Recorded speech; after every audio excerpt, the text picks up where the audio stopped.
Meu nome é Joel, sou do curso de Engenharia da Computação da Universidade Federal de Sergipe e vou falar um pouco sobre operações aritméticas envolvendo 4 bits. Primeiramente, a humanidade passou por diversas evoluções. Uma delas, se não a mais importante, foi a invenção da matemática. Na pré-história, o homem viu a necessidade de contar a distância entre suas fontes de alimentação e hidratação. Posteriormente, com a criação de animais, teve a necessidade de contar a quantidade de animais que ele criava. No Egito Antigo, a matemática foi utilizada brilhantemente em diversos cenários. A construção das pirâmides é um exemplo. Diversas contas foram realizadas para que essa edificação fosse feita. Além deles, os babilônicos, os gregos, os romanos tiveram grandes influências na matemática moderna. Com o avanço dos tempos, os cálculos começaram a ficar complexos demais para serem realizados manualmente. Com isso, surge a necessidade de criar um mecanismo que ajudasse os seres humanos. Dessa forma, a calculadora é criada por Blaise Pascal. Portanto, com algum problema, o ser humano vem com alguma solução. Por isso a importância desse trabalho, pois isso irá tratar sobre os conceitos fundamentais da matemática aplicados aos sistemas digitais e juntá-las para criar um mecanismo aritmético, uma calculadora simples. E aqui está o Logisim. Eu irei fazer um exemplo simples para demonstrar como ele funciona. Aqui estão as opções que serão feitas. Eu vou utilizar uma porta NAND de 2 entradas. Aqui está o mecanismo de entrada, os 0 e 1. Irei conectar a Logisim, a porta. E aqui está onde sai o resultado das operações. Como é a porta NAND, os resultados devem estar em 1. E aqui está. Um exemplo simples, só para demonstrar como é que funciona. Aqui você pode salvar. E é isso. Agora vamos para as operações com 4 bits. Agora eu irei falar sobre a lógica separada de cada operação aritmética selecionada. A primeira operação aritmética selecionada foi o somador. O somador, eu me preciso basear na tabela verdade, que está essa tabela verdade aqui, para criar o circuito. Por isso eu preciso de 2 portas SHA, 3 portas NAND e uma porta OR para obter o resultado. Aqui está o somador completo, que baseado nas entradas me mostrará resultados diferentes. Se todas as entradas forem zeros, o resultado será zero, tanto o resultado da soma como o resultado do C alto. Se eu altero, por exemplo, coloco 1 aqui, o resultado da soma será 1, porque 1 mais 0 é 1. Se eu coloco 1, ele vai 1 mais 1 é 0 e vai 1. Aqui está o resultado da soma, sai 0 e vai 1. E aqui é o CIN de entrada. Isso aqui é o primeiro elemento, que de acordo com quantos bits de soma eu utilizar, ele alterará de acordo com o CVAI, que é esse resultado aqui, e dependerá dos outros circuitos. Como são 4 bits, eu preciso de 4 somadores completos, e de acordo com a soma, posteriormente no circuito será melhor explicar. O outro que eu utilizei foi o subtrator, a outra operação aritmética foi o subtrator. Aqui está o subtrator completo, que é basicamente um somador completo, só a diferença é a negação das entradas A, que baseado na tabela verdade, essa tabela verdade aqui, ela me mostrará os resultados. É basicamente a mesma lógica, quase a mesma lógica do somador completo. 0 mais 0 me resulta em 0, e vai 0, obviamente. 1 menos 0, o resultado da soma dá 1 e vai 0. 1 menos 1 dá 0 e vai 0. E como outro, de acordo com a quantidade de bits que eu quero, o CIN poderá ou não mudar de acordo com o C alto. Agora eu irei falar sobre a multiplicação em binário. A multiplicação em binário já é um pouco mais complexa que o somador e o subtrator, porque ela envolve uma maior quantidade de portas lógicas e uma maior quantidade de detalhes. A multiplicação em binário é basicamente parecida com a multiplicação em decimal. Eu pego o primeiro bit do primeiro número e multiplico por todos os bits do segundo número e coloco ele nessa ordem. E depois eu pego o segundo bit do primeiro número e multiplico por todos os elementos do segundo número e coloco nessa ordem, abaixo do segundo elemento da soma que eu estou aqui, né? E depois eu somo tudo. Como A 0 vezes B0 na lógica, eu utilizo A e B, utilizo a porta AND. No circuito com as portas lógicas, eu utilizarei várias portas NANDs, ao todo serão 16 portas NANDs, e a cada resultado da operação, eu utilizarei um somador, sem ser o completo, um somador simples, porque ele só utilizará a soma de 2 bits, 2 bits só, aí eu uso o somador simples. Aí de acordo com ela vir, ela mostrará um resultado aqui, ó. Resultado da soma, e o C, se for ambos os resultados aqui, o resultado aqui das portas NANDs forem 1, o resultado do C vai para o próximo e assim sucessivamente até o último elemento, que é o sétimo elemento. Aqui está.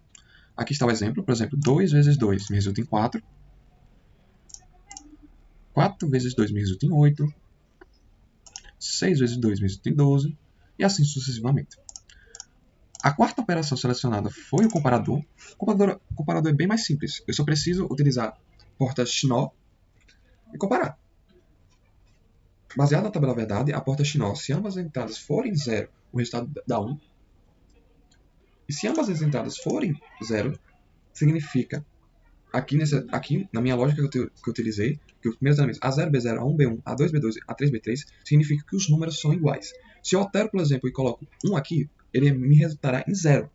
Por que me resultaria em 0? Porque 1 e 0 é 0. Aí, saindo dessa lógica aqui, indo para a porta NAND, se existe uma entrada diferente de 1, significa que todas as entradas serão zeros.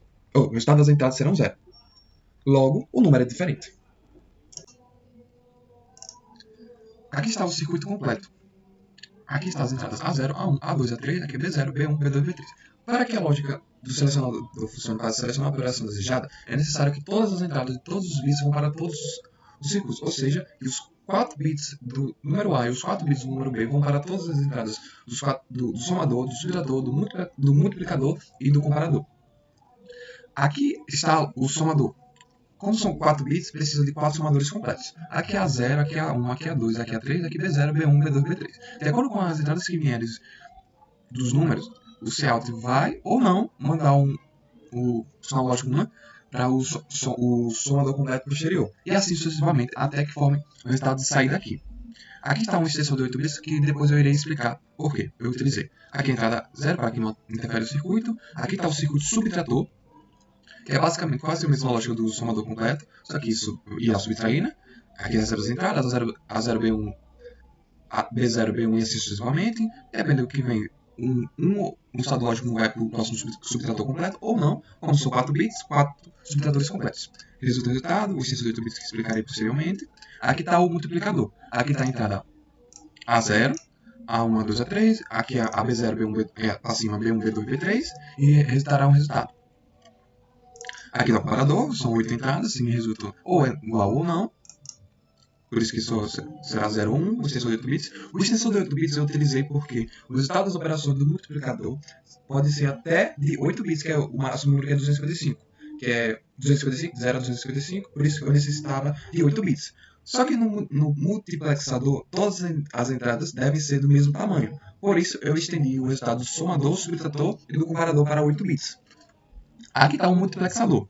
O multiplexador, de acordo com o seletor que eu a opção seletor que eu selecionar, dependendo, eu utilizei o estado 2, né, para selecionar, pode ser ou 0, 0 para selecionar o somador, 0 e 1 para o multiplexador, 1 e 0 para o comparador, ou 1 e 1 para selecionar o subtrator, que é as entradas aqui, a 0, 0, 1, 0 e 1. Aqui ele fazer um exemplo, por exemplo, 2 e 2. O somador dá 4, 1, 0, 0, né? No multiplicador também dá 4, 1, 0, 0. No comparador dá 1 porque eles são iguais. E no subtratador dá 0 porque 2 menos 2 dá 0. Decimal, né? Aqui está a opção selecionada 0, 0, que significa que é a primeira entrada do multiplexador, que é o somador. Aí, por exemplo, eu quero selecionar, comparar, para ver se é igual. Eu seleciono a opção do terceiro, que é o do comparador, que é 1, 0. E aqui estará o resultado. 1 significa que é igual. Ou seja, o resultado da calculadora me dará o comparador, que foi a opção selecionada. Aqui está um outro exemplo. 6 e 2. 6 mais 2 dá 8. 1, 0, 0, 0. Extensor 0. Interfere, né? Dá 1, 0, 0, 0. Dá 8. Aí 6 vezes 2 dá 12. 1, 1, 0, 0. 12. Se for fazer uma decimal. No comparador, o resultado será 0, porque são diferentes. E 6 menos 2 dá 4, que é 1, 0, 0. Aí a opção selecionada, eu quero selecionar um multiplexador, ou multiplicador. 0, 1. E ele dará o resultado da multiplicação. Aqui está o circuito. E esqueci de explicar que é o splitter, né, que junta os resultados, junta diferentes, que eu utilizo os diferentes o quê? Pega cada bit separado e junta em um único conjunto de bits. Ou seja, aqui tem 4. Ou seja, 4 bits separados foram juntados para formar um único número, um conjunto de 4 bits. Esses 4 bits são estendidos, assim sucessivamente. Aqui está o exemplo da minha mini calculadora para o projeto Fundamentos de Sistemas Digitais. Aqui está o exemplo da minha mini calculadora para o projeto Fundamentos de Sistemas Digitais. As aplicações dos conceitos de sistemas digitais com operações aritméticas são importantes para o entendimento do mundo matemático e como sua execução ocorre na calculadora, como também no computador. Em suma, esse trabalho demonstra que a humanidade vem buscando maneiras de utilizar os fenômenos que a natureza nos apresenta e transformá-los em mecanismos que podem ser utilizados para o favorecimento da sociedade. As aplicações dos conceitos de sistemas digitais com operações aritméticas são importantes para o entendimento do mundo matemático e como sua execução ocorre na calculadora, como também no computador. Obrigado pela atenção.